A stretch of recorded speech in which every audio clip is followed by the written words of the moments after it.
Hello student, स्वागत करते हैं आप सभी का। हम जनरली आपको जो इलेक्ट्रिसिटी चैप्टर है वो लगभग पढ़ा करके ख़त्म कर दिए हैं। कुछ थ्योरी है जैसे वैद्युत बल्ब का प्रयोग वगैरह, स्त्री का प्रयोग, हीटर वगैरह का कैसे प्रयोग होता है, मतलब थ्योरेटिकल है। आता भी है एग्जाम में आपके वैद्युत बल्ब की नामांकित चित्र बनाइए तथा कार्यविधि का वर्णन कीजिए, तो उसको आप पढ़ करके खुद जान सकते हैं। बस जैसे जो वैद्युत बल्ब होता है उसमें टंगस्टन का फिलामेंट जो उसके अंदर तार होता है उसका गलनांक बहुत हाई होता है, मतलब वो जल्दी गलता नहीं है। और बल्ब में अक्रिय गैस भरा जाता है, इसीलिए वो जल नहीं पाता है, क्योंकि जब तक ऑक्सीजन नहीं मिलेगा तब तक वो जलेगा नहीं।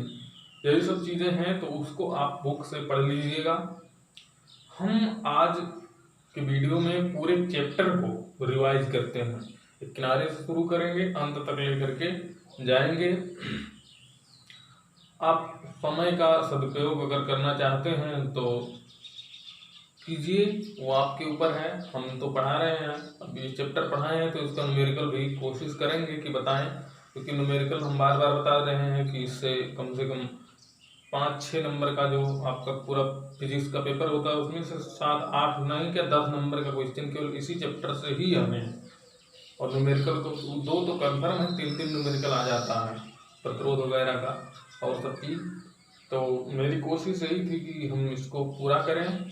जो समझ रहे हो समझो, आपका काम है बस। और हम नहीं कुछ जाना चाहते हैं, क्योंकि बहुत कम लोग ही वीडियो को इंटरेस्ट दे रहे हैं, वो हमको भी पता है और आपको भी पता है। तो हम आज की वीडियो में क्या बताए हैं कि पूरे चैप्टर को रिवाइज करेंगे, शुरू से लेकर के जितने फार्मूले हमने बताए हैं सब बताएंगे, थोड़ा थोड़ा सबके बारे में बताते हैं। नेक्स्ट वीडियो से हम न्यूमेरिकल लगाना शुरू करेंगे। आप लोग पूछेंगे, पहले हम बताएंगे फिर आप लोग पूछेंगे। तो देखते हैं, सबसे पहले जो हेडिंग पढ़ाई गई थी आपके फिजिक्स में, वैद्युत आवेश के बारे में पढ़ा गया था। वैद्युत आवेश क्या होता है, आवेश के बारे में बताया था कि हमने किसी पदार्थ का वह मौलिक गुण जिसके कारण वस्तुएं वैद्युत बल आरोपित करने लगती हैं, उसे जो गुण होता है वो वैद्युत आवेश कहलाता है। ऐसा इसलिए होता है क्योंकि आवेशन की प्रक्रिया होती है, किसी पदार्थ की सतह से वस्तु की सतह से इलेक्ट्रॉन चले जाते हैं या तो इलेक्ट्रॉन चले आते हैं, तो उनमें वैद्युत बल आरोपित करने का गुण आने लगता है। तो ये आवेश के बारे में बताया था। धनावेश कब होगा, जब किसी पदार्थ से इलेक्ट्रॉन निकल जाता है तो वहाँ धनावेश हो जाता है। धनावेश क्यों होता है, क्योंकि वहाँ परमाणु इलेक्ट्रॉन निकलेगा तो वहाँ परमाणु प्रोटॉन की अधिकता हो जाएगी, तो प्रोटॉन पर होता है पॉजिटिव चार्ज। इसीलिए हम लोग जब किसी पदार्थ की सतह से इलेक्ट्रॉन निकलता है तो वहाँ लोग वहाँ पॉजिटिव चार्ज लगाते हैं, और जहाँ पर इलेक्ट्रॉन जाता है वहाँ पर निगेटिव चार्ज लगाते हैं। दो धनावेश पास पास आएंगे तो विपरीत प्रकार का बल, ऋण आवेश पास पास आएंगे तो भी विपरीत, लेकिन धन और ऋण आवेश पास पास आएंगे तो उनके बीच आकर्षण बल लगता है। हमने बताया था एक इलेक्ट्रॉन पर जो आवेश होगा, एक इलेक्ट्रॉन पर आवेश जो होगा उसको हम ई माइनस से लिखते हैं, 1.6 × 10⁻⁻19 कूलाम का आवेश पाया जाता है, कूलाम लिखा हुआ है। और इतना ही एक प्रोटॉन पर जो आवेश होता है, एक प्रोटॉन पर आवेश जो होगा वो यहाँ माइनस होता है, ये 1.6 × 10⁻⁻19 कूलाम का जो होता है वो ये ऋण आवेश है, ये धनावेश होता है। और फिर इसी में बताया गया था, ये किसी पदार्थ की सतह पर n इलेक्ट्रॉन हैं तो उसकी सतह पर आवेशों की मात्रा जो होगी उसको Q से लिखेंगे। Q मतलब कुल आवेश की मात्रा है, E एक इलेक्ट्रॉन पर आवेश की मात्रा है, N कुल इलेक्ट्रॉनों की संख्या है। तो किसी पदार्थ पर अगर N इलेक्ट्रॉन है तो वहां पर आवेश की जो कुल मात्रा होगी वो Q बराबर Ne होगी, Q बराबर Ne। ये भी हमने फार्मूला आपको बताया था। Q पदार्थ की सतह, वस्तु की सतह, कण की सतह पर कुल आवेश की मात्रा है, N इलेक्ट्रॉनों की संख्या है, E एक इलेक्ट्रॉन पर आवेश की मात्रा है। फिर उसके बाद में हमने बताया था वैद्युत धारा के बारे में। आवेशों के प्रवाह दर को वैद्युत धारा कहते हैं। आई से लिखते हैं, मात्रक एम्पियर होता है। अदिश राशि है, दिशा होते हुए भी ये अदिश राशि है। तो उसके बारे में बताया था। आवेशों की प्रवाह दर को वैद्युत धारा बोलते हैं। वैद्युत धारा को हम लोग आई से लिखते हैं, मात्रक एम्पियर होता है या कूलाम प्रति सेकेंड होता है। फार्मूला आई बराबर Q/T हमने आपको बताया था। ये हो गया दूसरा फार्मूला। उसके बाद में वैद्युत धारा जो है बैटरी के धन सिरे से ऋण सिरे की तरफ बहती है। इलेक्ट्रॉन बैटरी के ऋण सिरे से निकलता है और धन सिरे की तरफ जाता है। ये भी बताया था। बैटरी में 2 टर्मिनल्स होते हैं, बड़े वाले जो ऐसे लाइन होता है, तो प्लस और माइनस 2 टर्मिनल्स यानी सिरे होते हैं या ध्रुव होते हैं। और धारा प्लस से माइनस की तरफ और इलेक्ट्रॉन माइनस से प्लस की तरफ रहता है। तो ये चीज़ हमने बताया था। मात्रक एम्पियर या कूलाम प्रति सेकेंड भी हमने आपको बताया था। उसके बाद में हम लोग विद्युत विभव के बारे में पढ़े थे। विद्युत विभव जब एकांक धनावेश को या एकांक परीक्षण आवेश को हम अनंत से वैद्युत क्षेत्र के भीतर तक लाने में जो कार्य किया जाता है उसे वैद्युत विभव कहते हैं। यदि हम Q कूलाम के आवेश को अनंत से वैद्युत क्षेत्र के भीतर तक लाते हैं तो जो कार्य किया जाएगा, अगर हम उसको W से माने तो विभव जो होगा V बराबर W/Q होगा। ये भी हमने आपको बताया था। ये विभव की परिभाषा है। विभवांतर की परिभाषा में क्या जाता था, वहाँ पर विभव में अनंत से वैद्युत क्षेत्र के भीतर किसी बिंदु तक लेकर आया गया था आवेश को, Q कूलाम के आवेश को। यहाँ पर किसी वैद्युत क्षेत्र के ही भीतर किसी बिंदु पर किसी बिंदु से दूसरे बिंदु तक ले जाने में जो कार्य किया जाता है उसे विद्युत विभवांतर कहते हैं। विभव और विभवांतर में अंतर जो होता है उसको आप लोग जरूर जानिएगा। तो उसका भी फार्मूला यही होता है। इसका मात्रक जूल प्रति कूलाम भी होगा और वोल्ट होता है। उसके बाद में हम लोग क्या पढ़े थे, हम लोग पढ़े थे ओम का नियम आता है। ओम का नियम, ओम ने बताया था कि यदि किसी चालक तार के भौतिक अवस्थाओं ताप दाब लंबाई आदि में परिवर्तन ना किया जाए तो उसमें बहने वाली जो धारा होती है वो विभव के समानुपाती होती है या अनुक्रमानुपाती होती है। तो उन्होंने बताया था B समानुपाती I और फिर यह I समानुपाती B भी लिख सकते हैं। तो इसी को फिर बाद में समानुपाती का चिन्ह हटा करके यहाँ एक कांस्टेंट लिया गया था जिसको हम लोग क्या माने थे, R एक कांस्टेंट है, उसी को बाद में प्रतिरोध कहा गया। तो B बराबर IR होता है। इस हिसाब से B/I बराबर जो आता है पक्षांतर करते हैं वो R, जहाँ R क्या है, एक कांस्टेंट है। यही ओम का नियम है। कहने ओम का नियम का मतलब विभव और धारा का अनुपात जो है वो कभी बदलता नहीं है यदि किसी चालक तार की लंबाई भौतिक अवस्थाओं में परिवर्तन ना किया जाए। तो इसके फिर बाद में R को क्या कहा गया, R को कहा गया प्रतिरोध। R को क्या कहा गया, रेजिस्टर। प्रतिरोध कहा गया। R को क्या कहा गया, प्रतिरोध। प्रतिरोध का मात्रक क्या बताया, ओम बताया गया था। ओम का चिन्ह, ओम मात्रक क्या होता है, ओम मात्रक ओम। मात्रक ओम होता है या वोल्ट प्रति एम्पियर भी आप लोग लिख सकते हैं। तो इसी को प्रतिरोध कहा गया और ओम का नियम कहा गया। या ओम के नियम में ये भी लिखा जाता है कि विभव और धारा का अनुपात हमेशा नियत होता है। तो ये भी बात सही है। या किसी चालक तार के ताप दाब मतलब भौतिक अवस्थाओं में परिवर्तन न किया जाए तो उसमें बहने वाली धारा जो है वो विभव के समानुपाती होती है। तो ये लिखा जाता है, आप कुछ भी लिख सकते हैं। उसके बाद में बताया गया था विशिष्ट प्रतिरोध के बारे में बताया गया था। विशिष्ट प्रतिरोध के बारे में हम लोगों ने पढ़ा था कि किसी चालक तार का जो प्रतिरोध होता है वो लंबाई के समानुपाती होता है, यानी लंबाई बढ़ाएंगे तो उसका प्रतिरोध बढ़ता है और उसका अनुप्रस्थ क्षेत्रफल अगर कैपिटल A है तो उसके व्युत्क्रमानुपाती है। तो इन दोनों को मिला करके हम लोगों ने बनाया था R इस समानुपाती L/A। फिर R में यहाँ पर समानुपाती का चिन्ह हटाया गया था, एक रो आया था कांस्टेंट जिसको L/A लिखा गया था। फिर रो को पक्षांतर करके लिखा गया था RA/L। इसी रो को क्या माना गया था, विशिष्ट प्रतिरोध। इतना हम लोग करते आए थे ना, लंबाई बढ़ाएंगे तो प्रतिरोध बढ़ेगा, अनुप्रस्थ क्षेत्रफल बढ़ेगा तो प्रतिरोध घटेगा और अनुप्रस्थ क्षेत्रफल जो है घटेगा तो प्रतिरोध बढ़ेगा। यही चीज़ है अनुप्रस्थ क्षेत्रफल, इसको माना गया था। अगर कोई तार है उसकी त्रिज्या दिया है तो अनुप्रस्थ क्षेत्रफल A बराबर पाई आर स्क्वायर भी हो सकता है। तो ये मिला करके हम लोग लिखे थे। तो बाद में रो है क्या है, विशिष्ट प्रतिरोध, इसी को माना गया था। इसका मात्रक हमने बताया था ओम मीटर, हाँ ओम मीटर बताया था। और ये विशिष्ट प्रतिरोध है रो। और फिर यही विशिष्ट चालकता को लिखा जाता है सिग्मा से।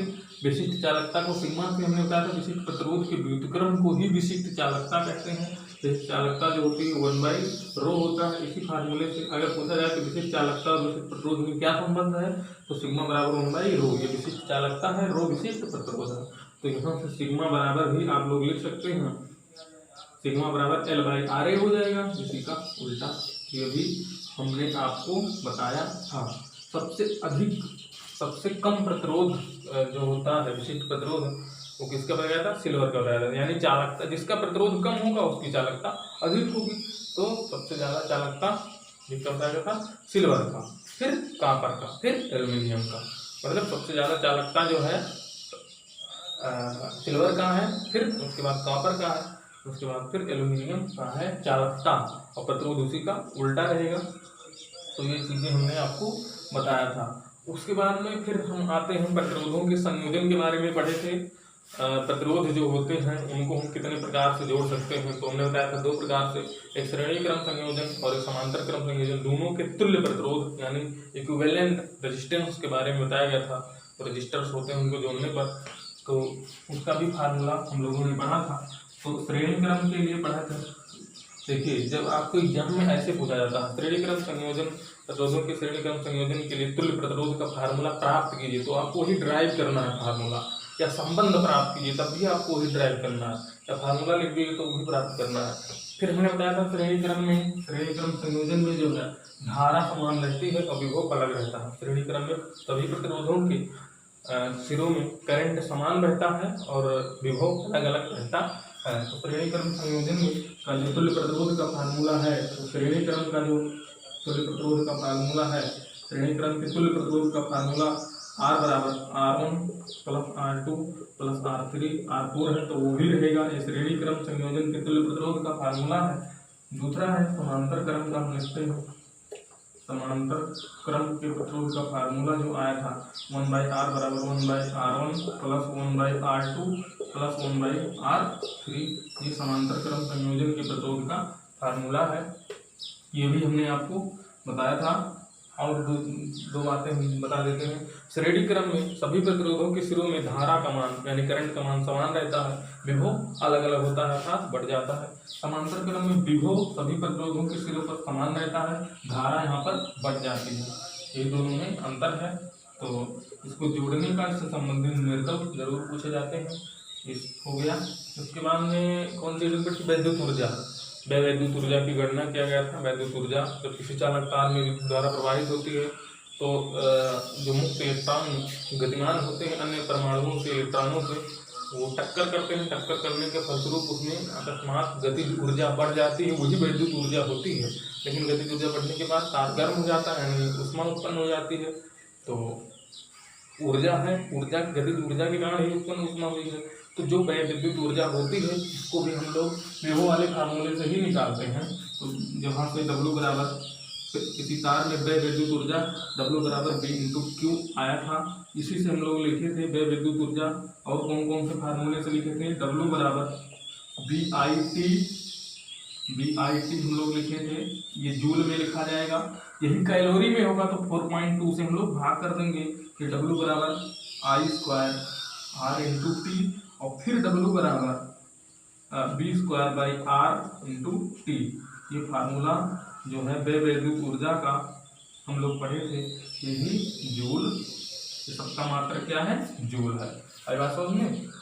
और यही अगर विद्युत ऊर्जा पूछा जाए तो जूल में लिखेंगे, और ऊष्मा पूछा जाए तो कैलोरी में लिखेंगे। और कैलोरी में लिखेंगे तो उसको H से लिखेंगे, और H से लिखेंगे और 4.2 से भाग कर देंगे। 4.2 से जब भाग कर देते हैं तो जूल किस में बदल जाता है, कैलोरी में बदल जाता है। तो यही चीज हम अगर यहाँ लिखना चाहें, H बराबर VIT 4.2 कैलोरी हो गया।